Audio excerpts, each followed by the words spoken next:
Blog Talk Radio. Good afternoon, everybody. It's afternoon here in the Florida area, and I'm sure it's morning time. Well, I guess it's morning time out where Laura's out in California. We have myself, co-host with Rashmi Khilnani, and she is in the Virginia area.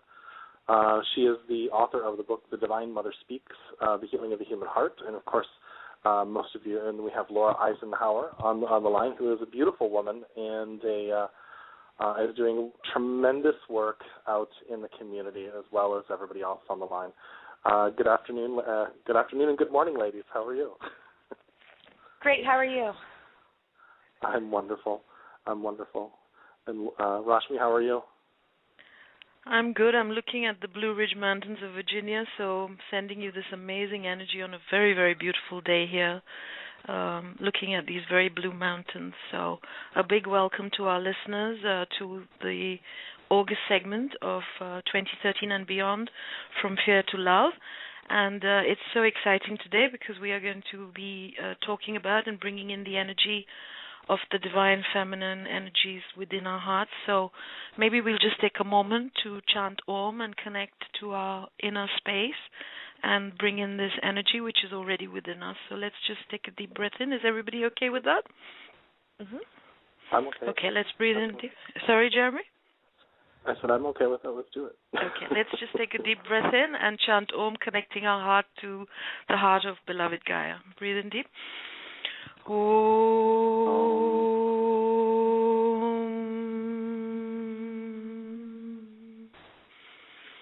And feeling the love and support of Mother Earth coming from heart to heart through the pranic tube, and then connecting heart to the heart of the center of the cosmos, the galactic center, Father Sky, the unlimited energies of our multidimensional being.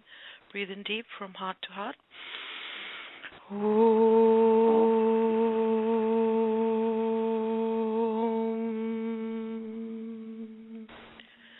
And then feeling heaven on earth within the heart, these energies, terrestrial, celestial, all one within our hearts.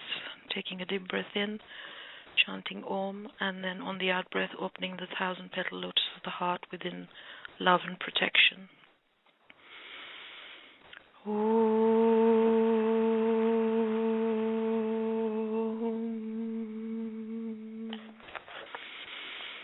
Feel the heart energy and just feel how much it wishes to open. Just observe, just feel.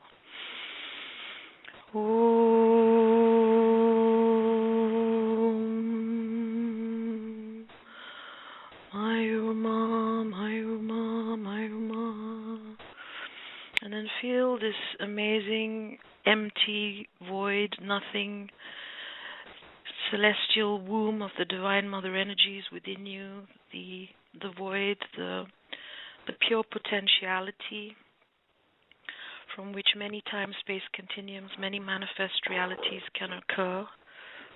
This unconditional love and peace and embracement, allowance, stillness, silence,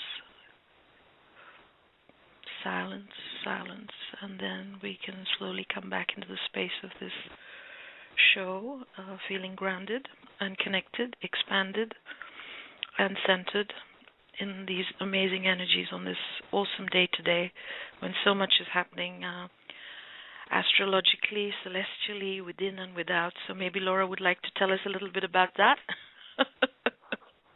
The celestial energies?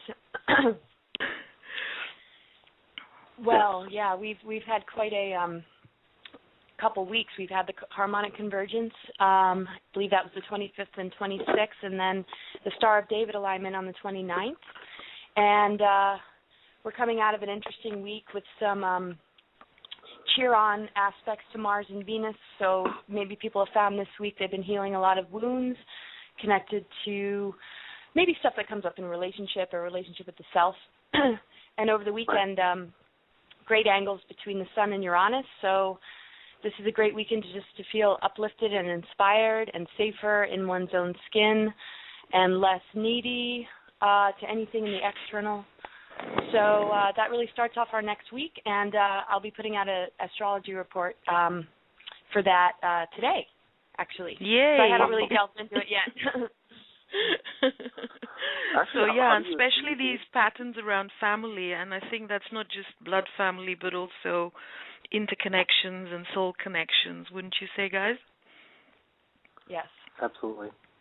So do you, Laura, real quick, you put up I didn't know you put it on an astrology report. I knew you were an astrologer, but do you do that through your mailing list, or do you have is that how you do that? Yeah, we put out a news, you can subscribe to a newsletter my partner, Dr. Dream, and I put out.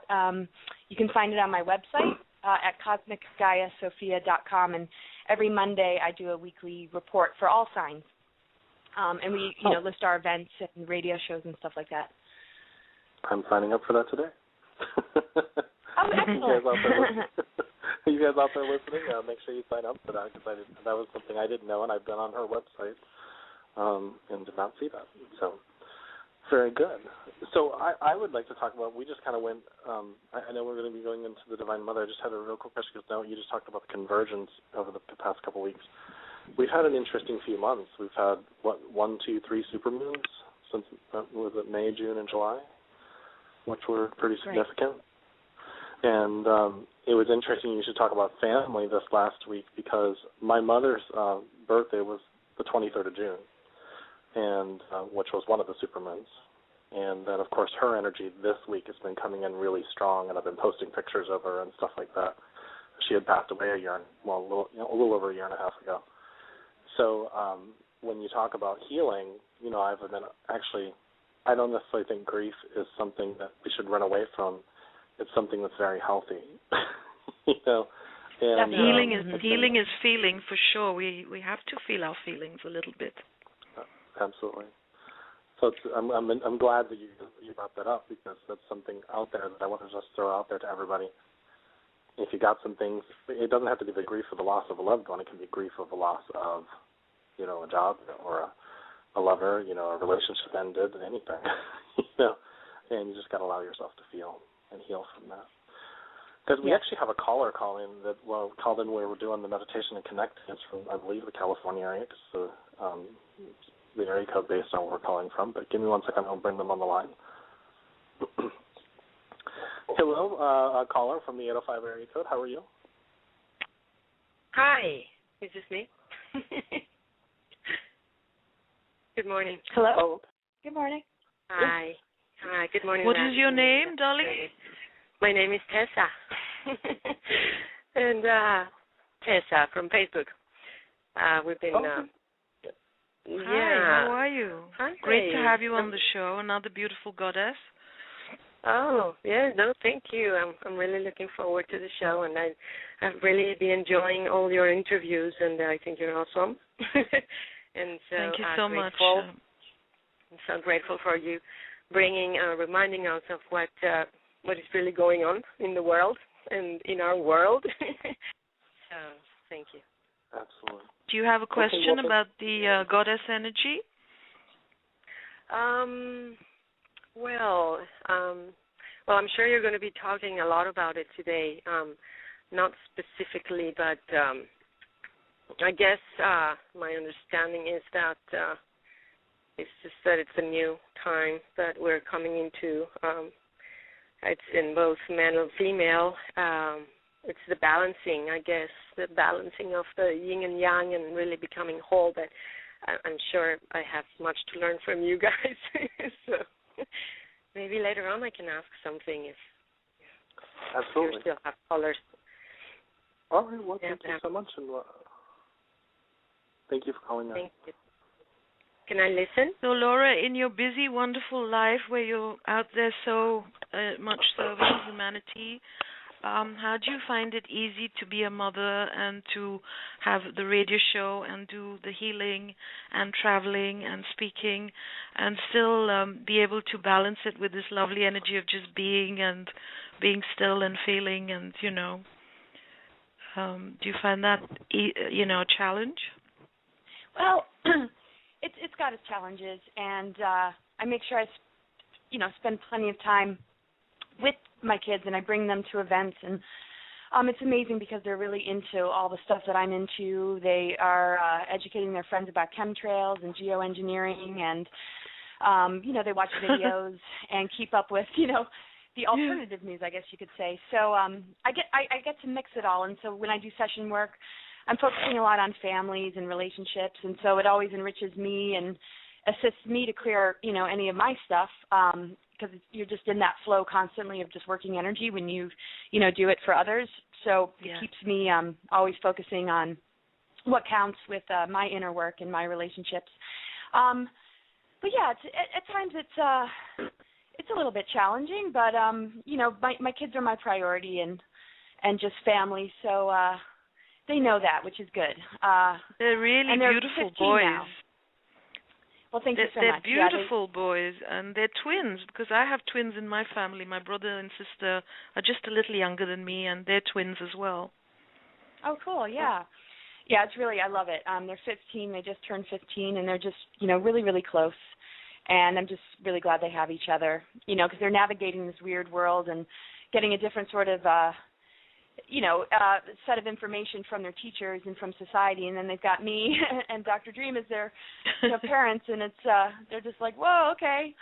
But it's grounding for them because, children know the truth. I think they're a little bit thrown off, by everything that's fed to them, and that's why there's just a lot of depression and, medicating of our children, and it's not the best route at all. It shouldn't be where we're guiding our children to understand themselves at all. So do you feel that there are teachers so often that they teach us so much, and because they have this innate wisdom within them and come with an even different frequency? Do I feel they're teachers, like school teachers? No, like like teaching you and teaching the world, Oh yeah. Yeah. I mean, they just gravitate towards that, and that's where they want their real education. They're finding schools more and more a waste of time. So I'm trying to find a balance so that they still go. I can't really homeschool, but yeah, I mean, I took them to a SETI ranch, and one of my sons went to every single speaker, and he was just running out of all these lectures, just like, yes, he rocks, or just, and it just really helps them to develop who they are in the world and what their real work is versus the expectations and the different programmed directions one could go in. So. And do they meditate? I wouldn't say they're very disciplined about that. But one of my sons has some cool yoga moves that he just invents, but I wouldn't say he practices it a lot. And my other son is definitely into like the skating and surfing, and just finds a lot of peace just being in nature and just being active. So. I think that's all something that comes with time. I mean, I remember I started meditating in I think 1996, and I didn't really religiously start doing it probably until like 2005. And right. Now if I go 2 days without meditation, I start feeling like I'm a basket case. And right. And we really have to think about that, because we come into contact with so many energies that it's hard for us to discern if we don't still our mind. And wow, our phone lines are blowing up. So we've got now 4 callers on hold. Let's bring them on one at a time. I'll bring on the first one that's been holding a while. Just give me 1 second. Hello from the 779 area code. How are you? I'm good, Mr. Jeremy. How are you? I am wonderful. Hi, Jesse. Did you have a question for Laura or Rashmi? I did. I've actually known Jeremy for a number of years now, but as a spiritual person and a healer in my own town here, my question was, how have you learned to integrate the way you were raised? Because my family was not very religious or spiritual, and I sort of had to follow my own path. I've studied a lot of things. I live with my family again, or I'm in close contact with them all the time, and I find their energy to be inhibiting because of the way they see the world and the way that they do, just day to day, even just eating. I love them, and they're very wonderful people, and their energy is positive with their intentions, but the way they live their life can be very negative with their habits and addictions, and I find myself immersed in it. How do you deal with that? Oh, gosh, family energy. I was always really independent and somewhat, quite rebellious. And I feel that a lot of people, and including me, had their higher self or their higher knowing or wisdom or spiritual heart pretty invalidated. It's sort of like that joke of, oh, she's really out there, or if you come up with some concept that isn't status quo or something that your teachers would teach you, it's sort of like, oh, well, she's kind of crazy, or, and it's just all these sort of labels, and it can kind of shut a person down and cause a little bit of self-doubt, or just sort of like, well, is there something wrong with that? And so one has to just really cultivate self-love and respect, and just really be true to yourself, and don't worry about who gets it or who doesn't, because it can turn into a battle if you try and enforce your viewpoints, just as their viewpoints can be enforced upon you and cause a lot of strife. So I learned to just detach and sort of like listen to what they thought was best for me and kind of nod my head, but I was still going on my own adventures and self realization path, I guess you could say, of really understanding, the truth about me and just the world. And so, it's definitely been a challenge, but I realized that it's important to just keep the heart energy and the positive energy with family members rather than get embroiled in these kind of conflicts. I try and, just share some of this stuff as far as the conspiracies, but as far as spiritual truth, if you don't have an affinity for it, it's really hard. But I noticed that even if people don't understand the terminology or maybe things beyond what we're fed, just as long as somebody's good and cares about their family and has integrity, I mean, they are a spiritual being. We're all spiritual beings, and I think as long as we, just treat others with respect, then we're doing far better than those that use a lot of terminology and, new agey concepts and then, really sort of abuse it and misuse it while they're carrying sort of a facade. So, one gets all types, ones that seem spiritual and ones that don't, but then you find that actually it can be reversed, and the one that doesn't seem so actually is coming from a better place. But the addictions and the attachments to the material world or just sort of status and all that stuff, people are going to hit their head on the wall, and they're going to find that there's not a whole lot there because it's all kind of ego, and all that expires. If you can't know yourself free from these attachments, then it's going to be very destabilizing as some of these things get exposed or they start to crumble because they don't hold any real foundation. And that's what's really crumbling. Only real, truth and the organic light of creation can remain. Everything else is just going to collapse. So I just sort of let them be on their own soul path, and I just plant seeds. That's wonderful. Thank you. Yeah, no, I had to speak my truth for the first time to my father recently, and it wasn't taken well, but I planted a seed and I let it go, and we've made up, and that's the way it is. Well, that's good. Yeah, the making up part is important just because, unity is key, and if truth causes separation, then it's kind of missing the mark. So it's always good to plant seeds, but then make sure that everything's pretty harmonious as best as one can make it. So that's awesome. Beautifully on. So letting go of the judgment of others if they're not, quite in the same place of understanding, because they will come to it at some point. And as Laura beautifully shared just now, at the core, we all are that one unified energy, and the soul is just the detached witness of the movies and dramas of this particular lifetime. Right. Beautiful. Wow, thank you. Thank you so much. Thank you, Justin. Yep. Talk to you soon. I'm going to keep listening. This is a wonderful show you guys got going. Thank you. Wow. Well, that was great. Thank you, Laura. So the goddess energy now is really beginning to awaken, and as Laura has just shared, all the energies that are no longer of this new energy are beginning to crumble. And many, many people are beginning to realize that all these outer things and trappings that we have made so important, all the linear understanding and the success and competition and dog eat dog as opposed to cooperation and loving each other and so on, it doesn't have that much meaning even for just people off the street.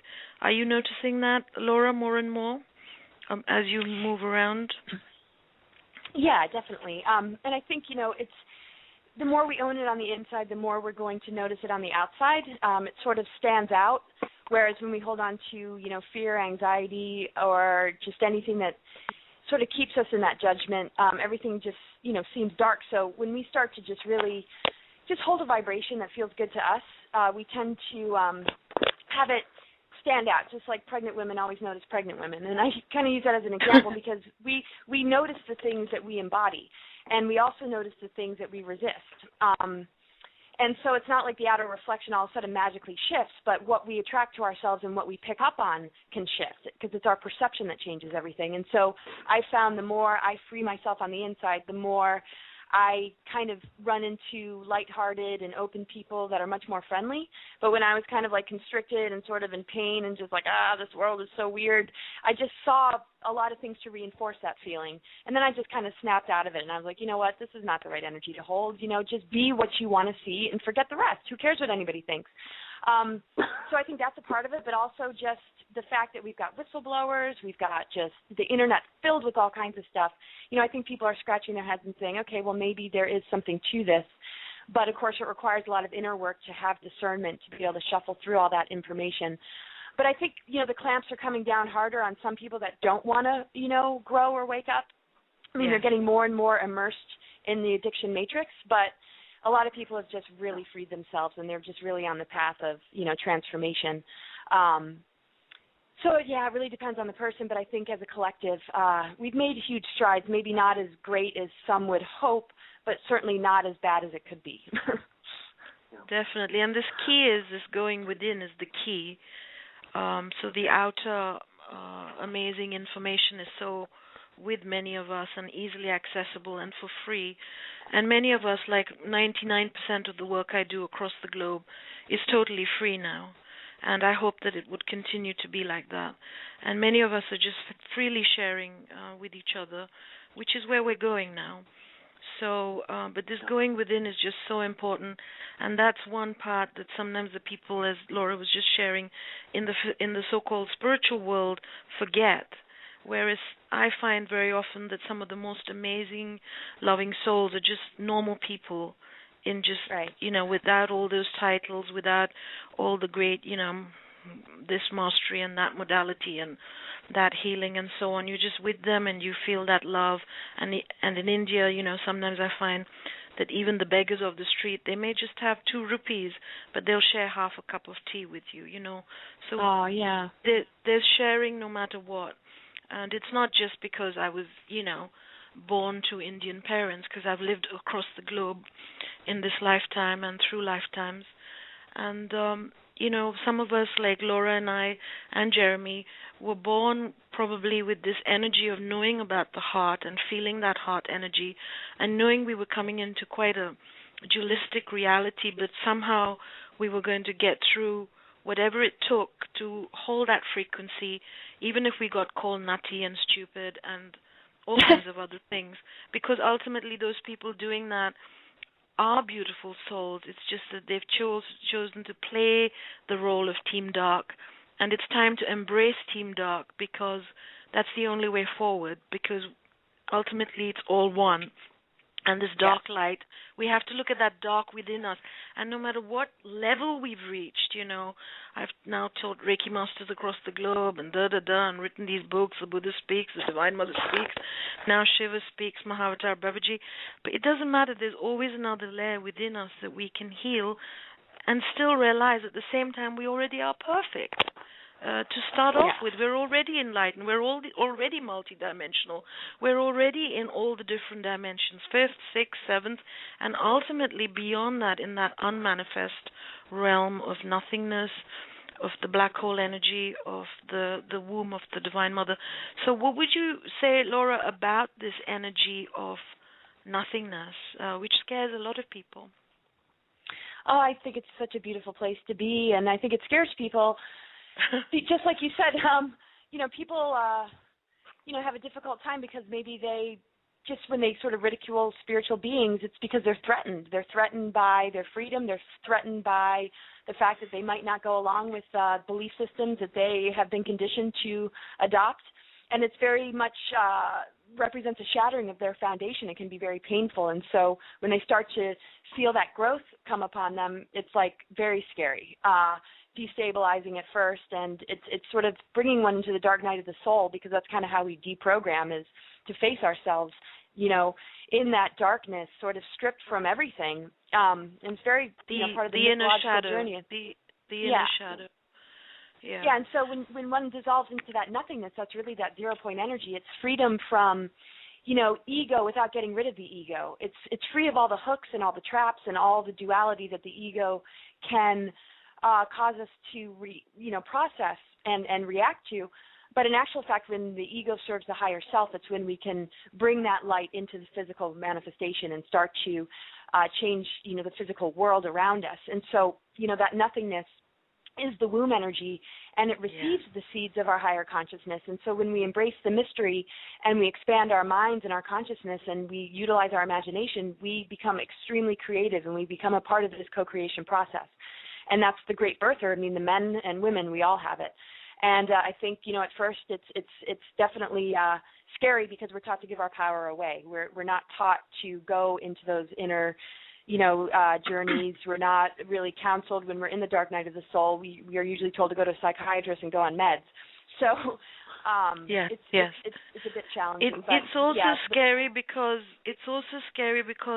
for 26,000 years, or call it what you like, we have been taught not to feel our feelings, to be very male-oriented, to be out there doing and making happen and fight, flight, and so on, and to distrust the feeling body, the intuitive body, the knowingness body, and the divine deep mystery that the indigenous people, be they Native Americans or the Aborigines or any of the native people of this planet, understood until a few hundred years ago, when electricity came on the planet and everybody just started going more and more outward bound, as opposed to within, which is that nothingness energy is the bedrock from which manifest worlds occur, as Laura has just beautifully explained.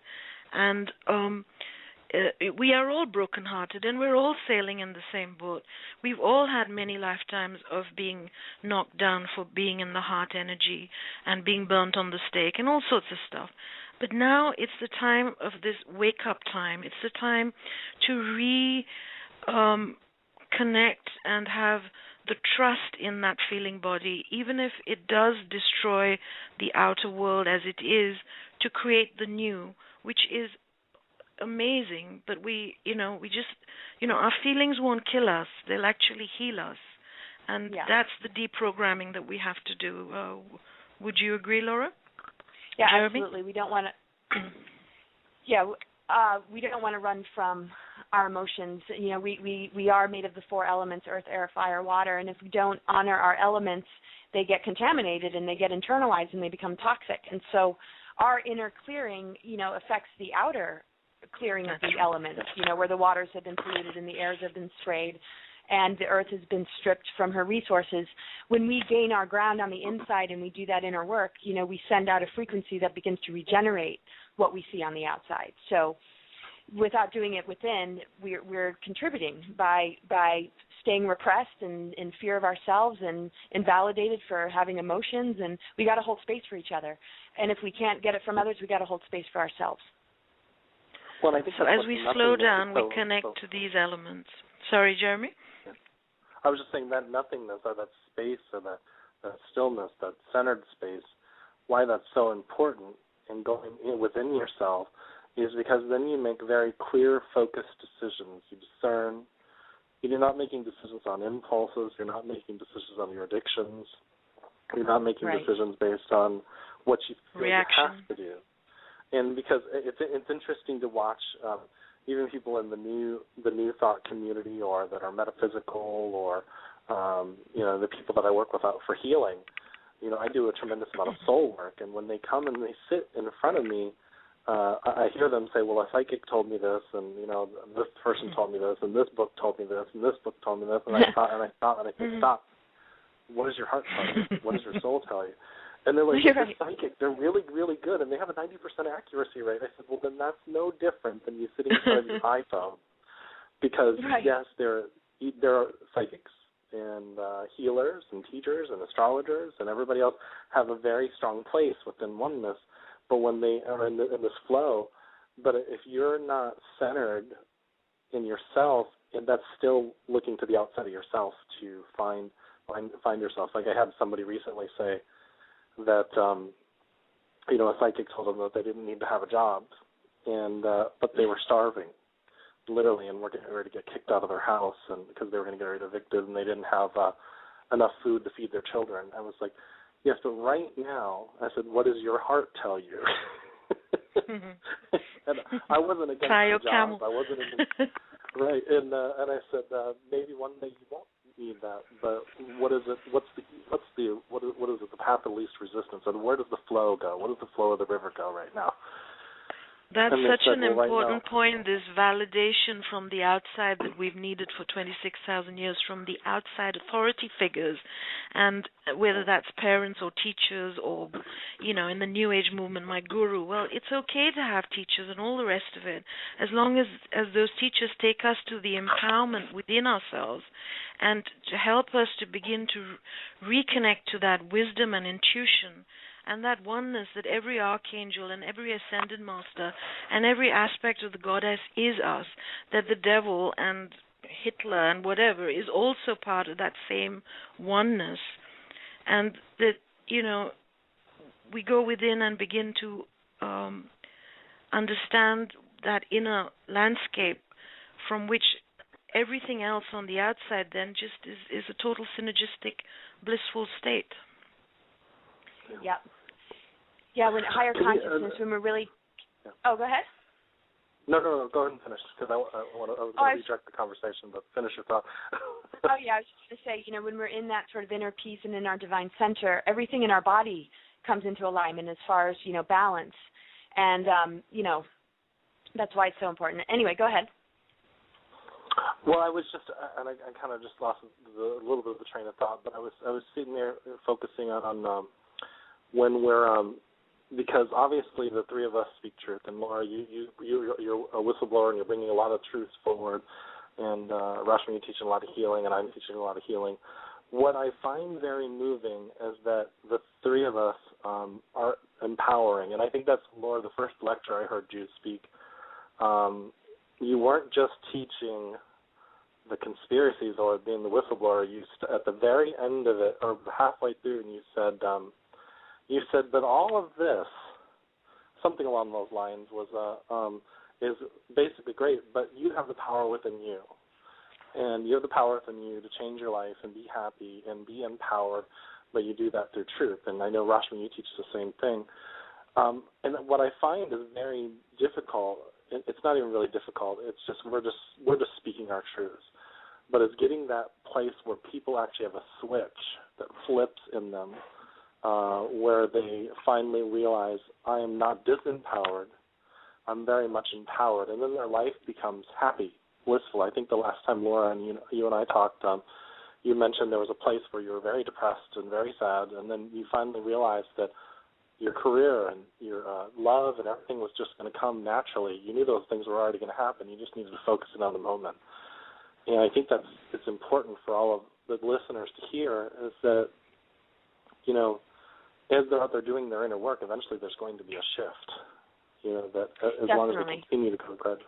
So I don't know if we can kind of gear our conversation towards that, because I think that has to do with the Divine Mother, because the Divine Mother is very encouraging and very, loving and always accepting, and but speaks truth too. And the Divine Mother is in everybody.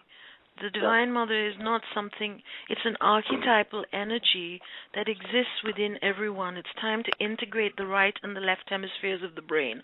It's time to become whole brain. How do we do that? People say, what can I do? I'm not as, qualified as you and Laura and Jeremy and X and Y and Z. It's within us. Each and everybody has this massive amount of wisdom. And on the outside, yes, we've got the solar flares, we've got the photonic energy, we've got the Sirians and the Pleiadians, and we've got the goddess energy, and the ascended masters are impulsing us. But it's all about becoming our own ascended master self now. And how do we do that? We allow it. It's simple. The energy within and without is pushing for that. It's time for the soul to be the boss. And if we go with the new frequency, then we become it, and we just remember that we were asleep and we just woke up. It's actually so simple, but the mind wants complexity. Yeah, definitely. Yeah, so it's really important that people just embrace every moment, because the real work is moment to moment. It's catching yourself. What are your thoughts? What are your beliefs? How are you treating others? How are you treating yourself? Yes.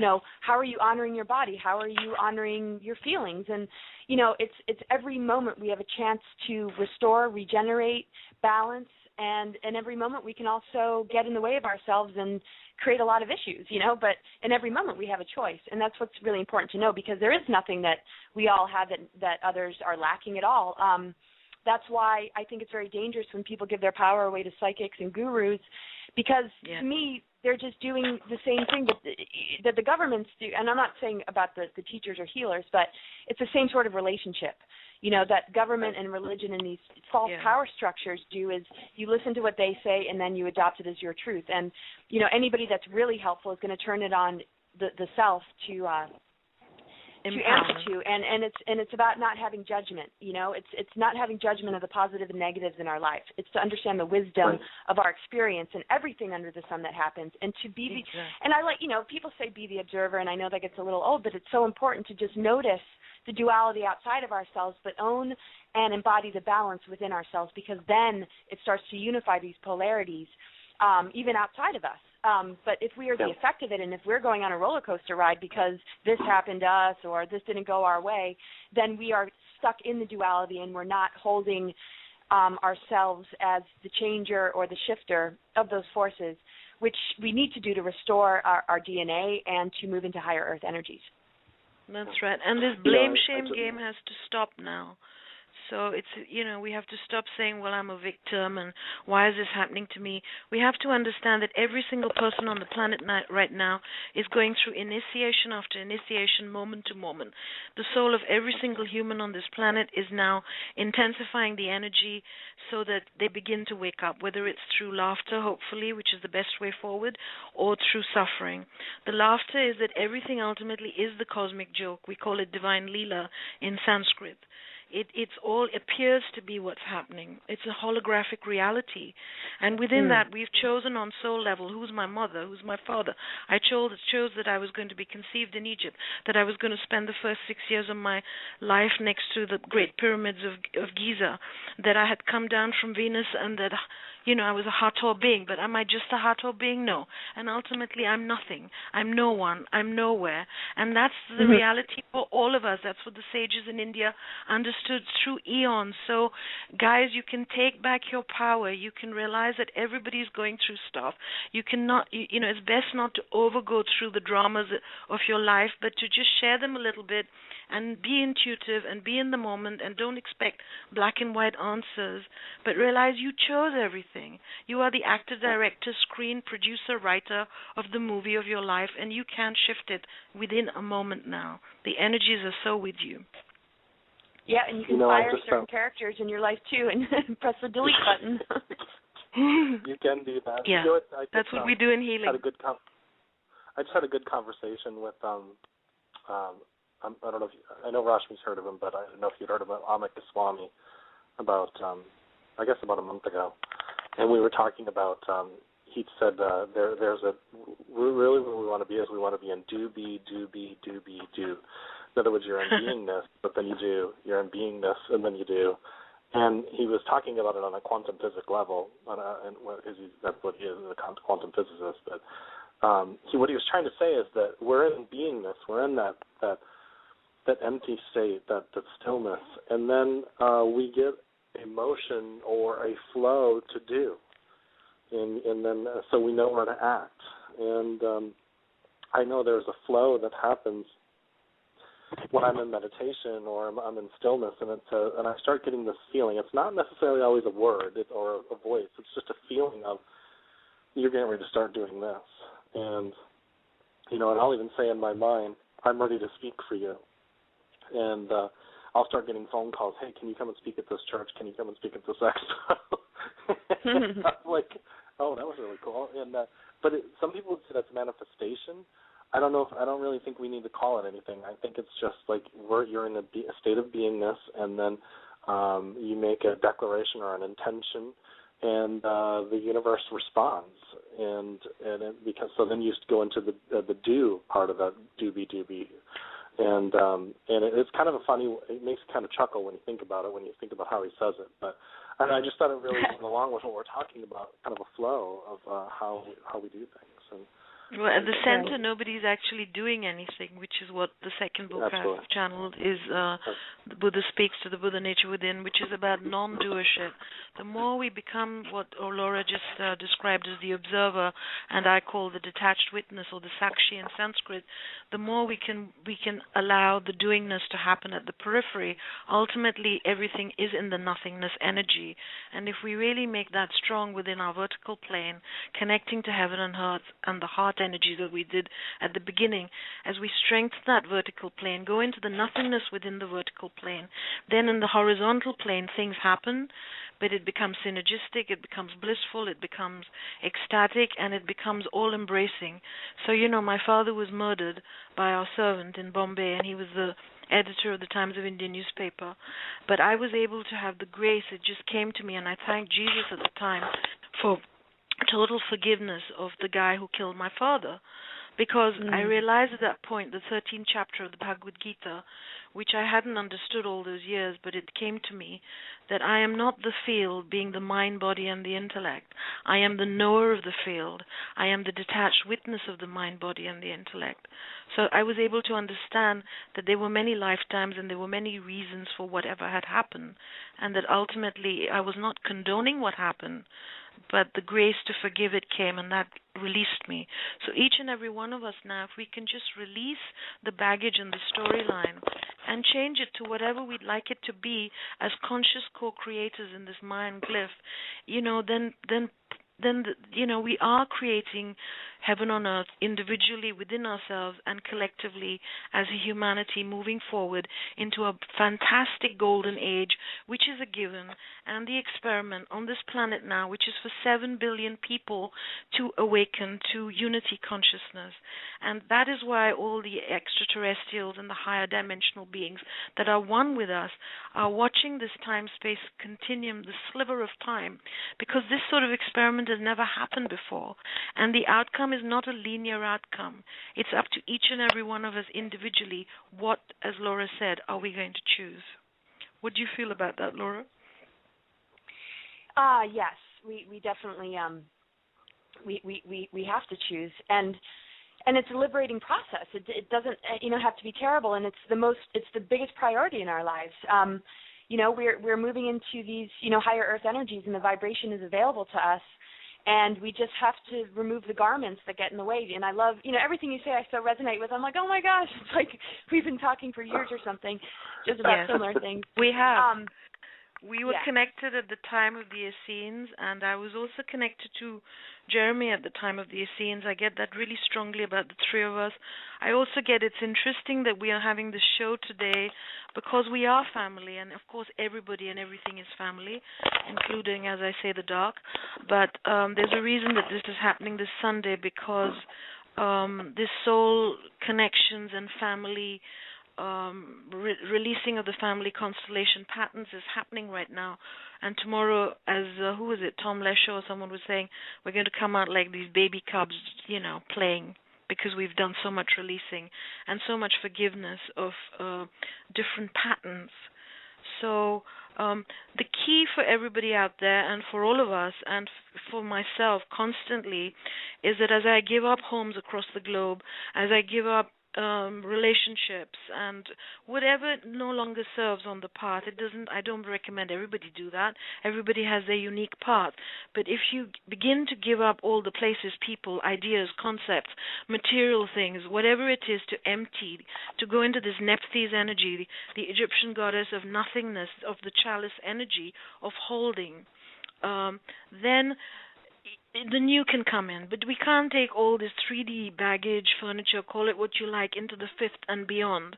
There's no way. And it does seem painful sometimes, but why not choose to do it with ease, with grace, with the goddess energy? She's here to help us. She's within our hearts. Call her Hathor, call her Mary, call her Durga Mata, call her Lakshmi Ma. Sometimes people call me Rashmi Lakshmi because I bring wealth energy wherever I go, and my family thinks I'm nuts because I've given up so much money and security and power in India and prime ministers around you and this, that, and the other, just like Laura has done, and just like Jeremy has given up corporate and so many things, and now is going to bring the energy into his new job. Each and every one of you out there, guys, there is so much love. There is so much for you within and outside of yourselves. Just ask and you will receive. But please be ready to let go of the things that don't serve you, because even the rat finds its way through the maze to the cheese, and humans have this tendency for the last so many thousand years. We can forgive ourselves for it. It's what we chose to experience duality. Is to change. We all have a big problem with change, but that's where the bliss is, on the other side of the comfort zone. Right. Just real quick, I think along the lines of what we're talking about here, I have actually an email, and I enjoy what we're talking about because I just got an email for a question for Laura, and it's basically, we're talking about letting go and different aspects of that, and the gentleman is asking, can you ask Laura how she got over her self-doubt, if she had any, and ways of allowing, she did to allow herself to listen, to go into that flow, to follow, her inner guidance and stuff like that. And I know we've talked about going in, but, it's kind of what they're asking at this point in time. Yeah, okay. Very good question. Well, how did I learn to listen? Nothing else really made sense to me, and and I was always like, what? I could just really feel the programmings and the distortions, and just nothing felt really just an organic flow. And when I was young, I was really able to listen, and I just had this really active imagination, and just my spiritual world was just like teeming, and I was just really understanding a lot of things that I still talk about today.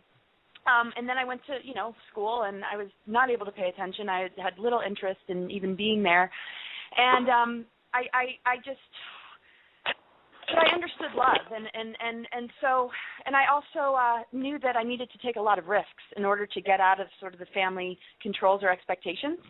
And so I just took that leap of faith, just pushed myself out of the airplane with my parachute. Whether it was going to open or not, I didn't care, because I let go of the fear of death. It's like, what's the biggest deal here? I can so relate to all of this. Yeah, you got to we have to, come to terms with the fact that there really is nothing to be afraid of. And the more we trust ourselves, the more we're able to live in our natural expression, and the more humble we are. The humility is important. One recognizes that we're not going to have all the answers. We're going to be in this dance and flow of energy, and we need to be open to it. We need to be in relationship with it. We can't control it, and we are not at the mercy of it, but we can form a beautiful partnership.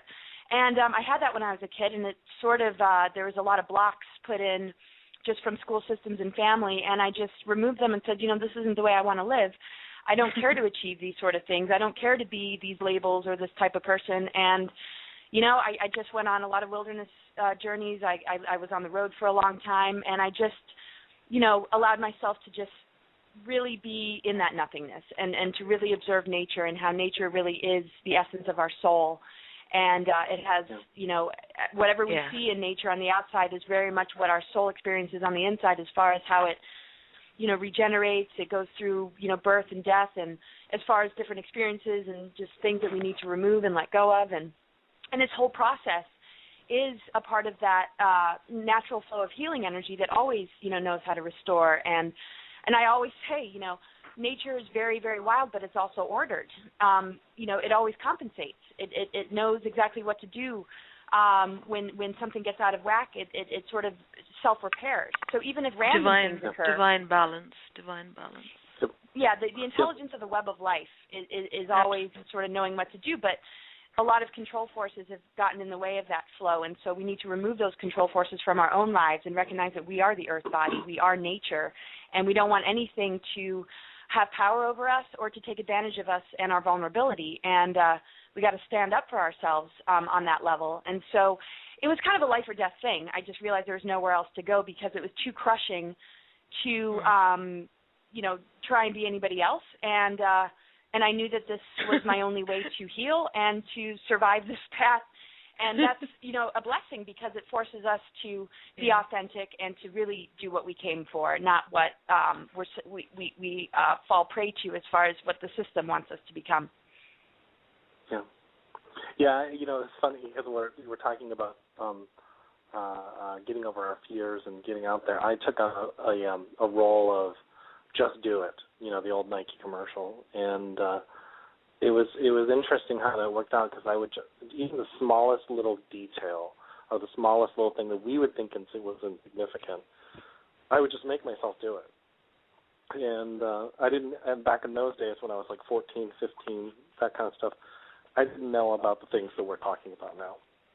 I didn't know that fear was an illusion or that we're living in an illusion. I just knew that if I didn't go up and talk to people because I was so shy, I was never going to make any friends.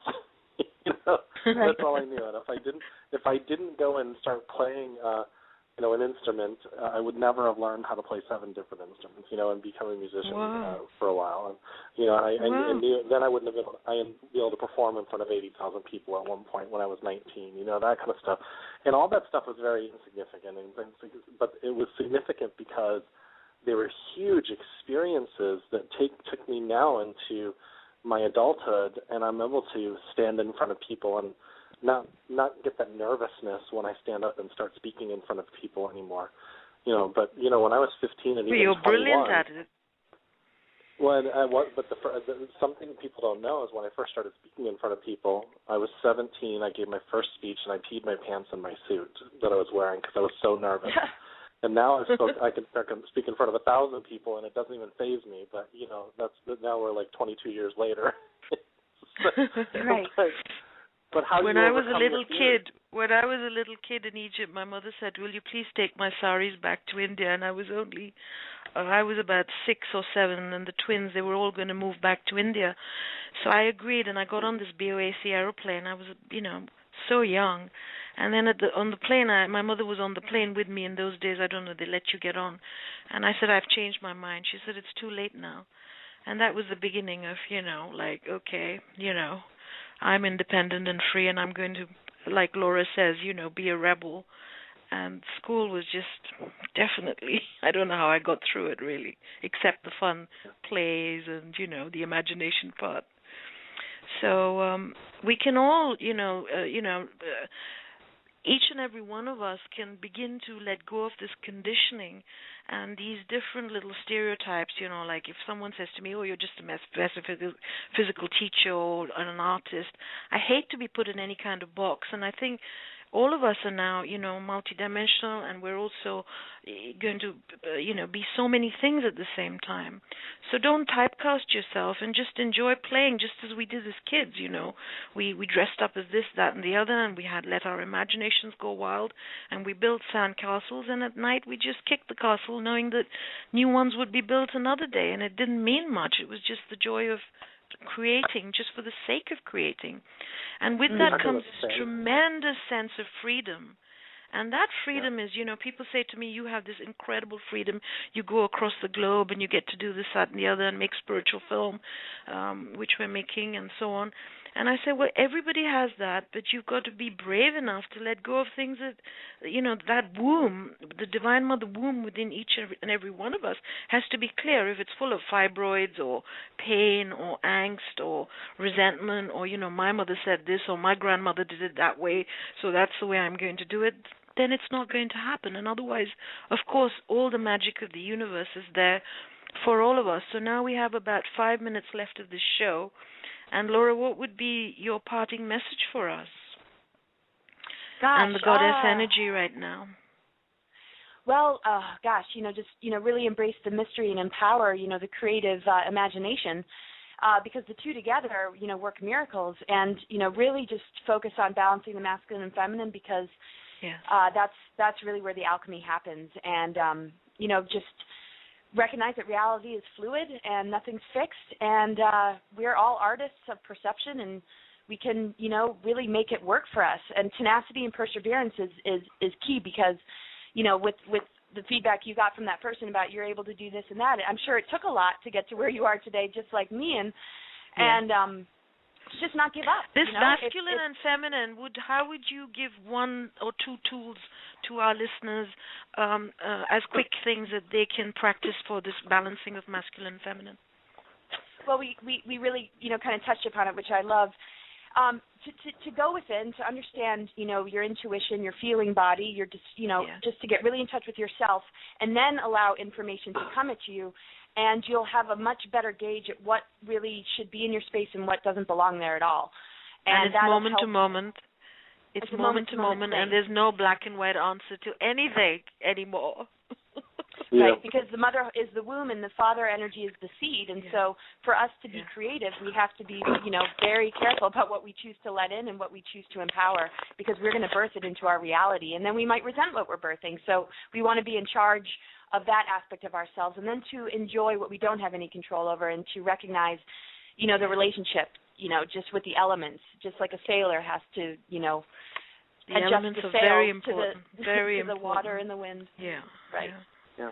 The sacred elements are so mentioned in all the books. So that was beautifully said, wasn't it, Jeremy? I mean, that is just so simple and there for all of us now. And I hope we can do another show, Laura. I'd love that. And I would like to stay connected with you if we can connect on Facebook or some way. Oh, and, that's wonderful. You're invited to London and to India and to Egypt. Oh, how incredible. Thank you so much. We'll definitely connect. That'd be just amazing. We'll really exchange email numbers and so on. Okay, great. Perfect. Well, guys, thank you so much, Jeremy. You're very welcome, and you said something that you took the words right out of my mouth, because you said perseverance. And I would say, yes, perseverance, because this practice takes some perseverance. I mean, I think even the greatest teachers, I don't even think, I know the greatest teachers have their challenging moments, and that's how they get stronger, so they can go out teaching. But all of us have absolutely. challenging moments. And my little message is, everybody, please keep your sense of humor firmly on your hat, on your head. What am I saying? On your hat, on your head. I'm on my toes right now. But just see the funny side of all of it, and if you can somehow, then humor is just where it's at. I think. I feel. It is. Well, I just want to throw it out there, guys. Laura's website is cosmicgaia2012.com. Is that correct? It's Cosmic Gaia Sophia now. Is it Cosmic Gaia Sophia? Okay. That's when I Google searched. CosmicGaiaSophia.com. And then Rashmi's is RashmiKhilnani.com.